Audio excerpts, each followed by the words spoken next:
What up, it's your boy Zero Brew coming back at you with another video. Didn't clear my throat. Enjoy. So first of all, champ training event tournament for the I call him Diablo, but the Groucho, whatever his name is. And looks like I was hopeful I was going to get a bracket that wasn't going to really kind of go for this guy. They didn't necessarily go for them, but it looks like Waldo really wants Diablo's soul.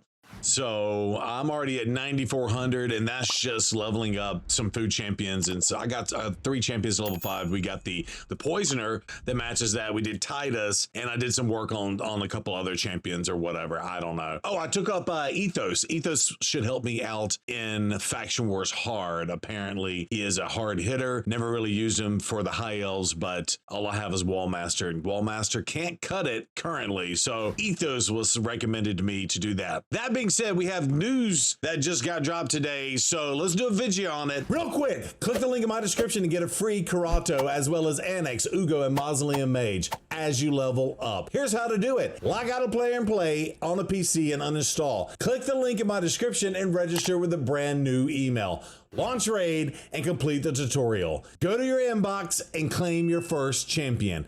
Get an awesome start in Raid Shadow Legends with your free Kro'Khad Fox Hunter as well as 3 epic champions. Hit the link below and claim them today. I'll see you in the game. Woo! Okay, so this one was a little bit funny for me because all the official content creators who get access to it early were like, oh, we got a news drop, big news drop coming up. And it's like, okay, cool. And I was like, just taking guesses. And they're like, do you have some inside information? I was like, no, don't. So my pure guess was the announcement was going to be the new fusion. Again, we just got finished with the last fusion and the last event, so perfect timing. So this does launch on Monday, and then I joked and said, oh, it's going to be a dog that'll match with Shylock. Now Polarium did give us a teaser with this champion. So in their things to come in Raid Shadow Legends, they talked about the Chaos Awakens and some other things. They gave us some previews for a bunch of stuff that's coming, and in that preview they gave us a 360 little thing with this dog. Also, I did a video on it because it does say, you see the orc faction. In fact, let me move myself to the other side so we can read this skill kit, right? But you can see above my head, it has the orc flag there. And I even said that at the time. I was like, look, it has the exact same background. You notice the little staves or staves, the orc tribal whatevers. And if you look at any background of any orc, in fact, I probably pulled up Shylock, it shows that background as well. In fact, let's just look at that. So just clicking on Packmaster Shylock. In fact, if you zoom out and kind of zoom around, you can see exactly what I'm talking about with the staves and of course the flag here. In fact, while we have him up, let's take a look at his kit because that's going to matter when we go through the dog. Okay, so basically Shylock came out, and for a minute he was good in Hydra, and that was before the Hydra nerfs. Why was he good in Hydra? Is because he does bring Hex to the fight, something to do with the passive. I don't know, we'll get through it, but attacks one enemy and then has a 50% chance, and then it books up to 70% chance. I really wish this was a 100% chance. By the way, he is an HP based snooker, so that's still something else to consider. So you could probably want to build this dude super tanky and let the beast do work, especially if you get this fusion. I will say, if you are newer to the game, you did not get Shylock, this is still something to consider to get this dog, because A, if you have the resources for it, maybe go for the fusion and get it. And then if you ever happen to pull a Shylock, or maybe they do a 10x or 15x for him, or maybe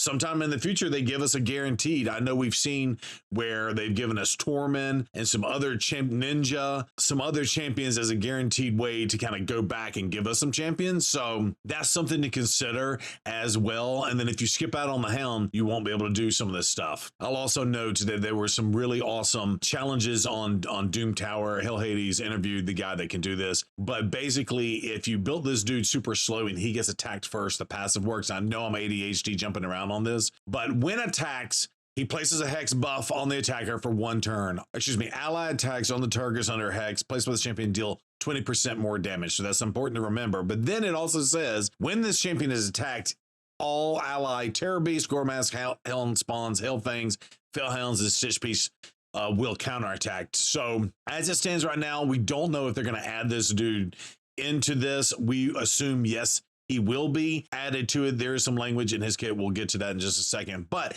the main thing is, if you let the enemy go first on Doom Tower, for example, and they attack him, all the hounds counterattack and kill. And guess what? That counts as 0 turn. If they're able to clear the wave, that ends up being 0 turns. So that is something to consider when doing some cheese stuff. This is something to consider. Also, decreased defense, and I'll show you in the Hound, he brings weaken. So again, when using this champion, decreased defense and weaken, they could bring that in their kit together because you are going to want them to be teamed up. He can remove all buffs from this champion and heal them by 50% of their max HP. Also places a shield based on basically the overheal of the shield. It's a little bit weird to see here, but again, he's an HP based nuker, so maybe build him with a ton of HP. So this could be a big heal and a big shield. And then of course it cannot be manipulated, meaning removed, stolen, transferred if one of those dogs, aka beasts, are on the team with him, the doggos, right? So hopefully they updated his kit to include this new champion, right? And then he also place a taunt buff and then reflect damage. This isn't the best skill in the world for a lot of this stuff, but being able to taunt,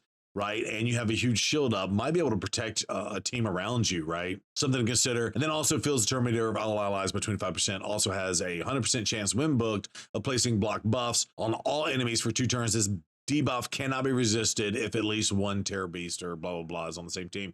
Again, hopefully they update that.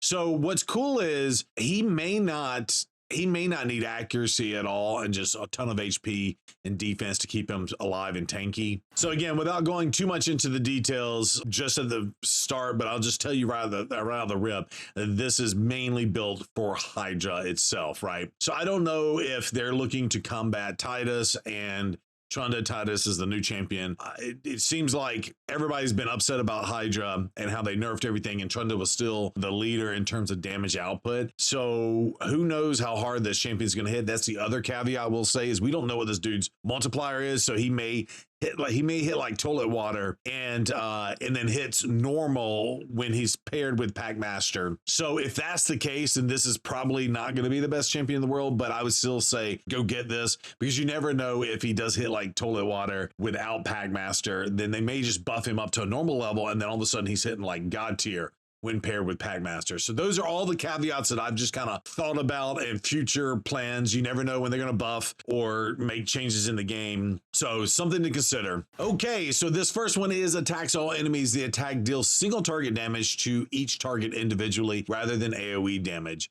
Will also ignore reflect damage, pain link, and ally protection buff. So, and then we'll read the next part. The attack also deals double damage when counterattacking with Packmaster is on the team, right? So when counterattacking, again, Packmasters, if he gets hit, then the dogs will automatically attack. So this dude's going to do double damage on that. And that's what I mean by that. If he hits like crap when not doing this skill, but he hits like normal while doing this skill, that'll be tough. But if he hits insanely, this could be some major output. And again, there have been crazy damage output champions like Ninja, and then they gave us, Lady Mikage that pairs with Ninja, and they just do insane damage. So I don't see why they couldn't allow this to be huge damage. The other thing too is the reflect damage, pain link, and ally protection. I will say there are some things in Faction Wars Hard with the reflect damage, and there's a little bit more of this stuff that's been happening in the game. So having a champion that can ignore that, and again, that is valid.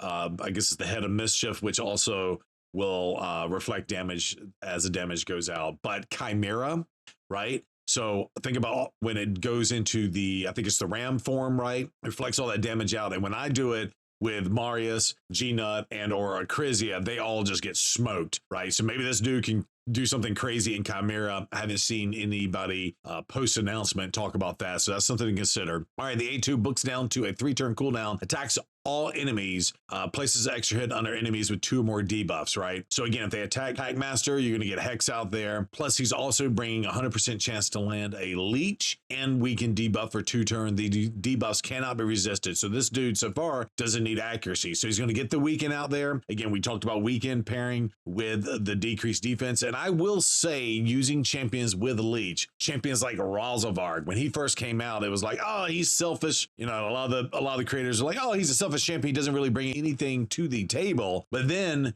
when you play him and he's the one bringing leech, plus he can put out a ton of damage, that leech helps your team stay alive, right? So, and also think about this dude's an attack-based nuker, which he is going to do a ton of damage potentially if you build him all-out nuke, right? And then rely on that kind of taunt, reflect damage situation that Packmaster's doing, right? Because if this dude is a glass cannon, he's just going to die if something targets him. So maybe he takes like a 70-80% HP hit, but then he hits so hard when he hits that leech, boom, he gets all that life back restored to full. So that's something to consider. The other thing I failed to mention on the first one, ADHD, you welcome. The attack deals single damage target. That's also really important because there's a lot of mechanics, Hydra being one of them, that mitigate a certain percentage of the damage if it's an AoE hit. There are other champions that kind of do some of this, and those champions do hit hard when it treats it as a single target damage versus an AoE. And then most famously, and I'll just show you this, for example, Duchess decrease the damage taken by all allies from AoE attacks by 25%, right? So this attack would bypass Duchess passive 100%. Also, I famously built the Norog, and of course he's got the passive that does this, doesn't even do anything for AoE damage, but the way I built my Norog, I gave him a stone skin set to help him stay alive right out of the rip in arena, but then also did the Defiant gear set. So this dude would ignore Defiant in the sense of I'm basically mitigating 30% of the damage taken from attacks. Also in the masteries, I think I put him in Bulwark. Let's take a look at this. Decrease the damage all allies receive by 5%. Decrease the damage an ally receives from the first enemy hit on first 20% on the Selfless Defender. So I'm bringing this guy to help protect my team, and I'm taking 30% off the top of the AoEs. A champion like the Puppy Dog here can just kind of ignore some of that when you kind of consider the single target hits, even though it's an AoE hit that hits. So these are all things to consider, even outside if you have Shalek or not. So the A1 is an AoE, but single target damage. We talked about that. The A2, AoE as well. And then you've got this A3, which is a single target hit. So it ignores 50% of the target's defense, as well as life barrier and poison clouds. Again, those are from mainly Hydra, but there are a couple champions that have snuck in that get like poison cloud, some of the Sylvan Watchers and stuff like that. I don't know those off the top of my head. Effects that redirect attacks, damage, or debuffs to another target. Okay, so that's a la Ultimate Death Knight, right? So you can completely ignore that, single out a target and hit it. And then if Packmaster's on the team,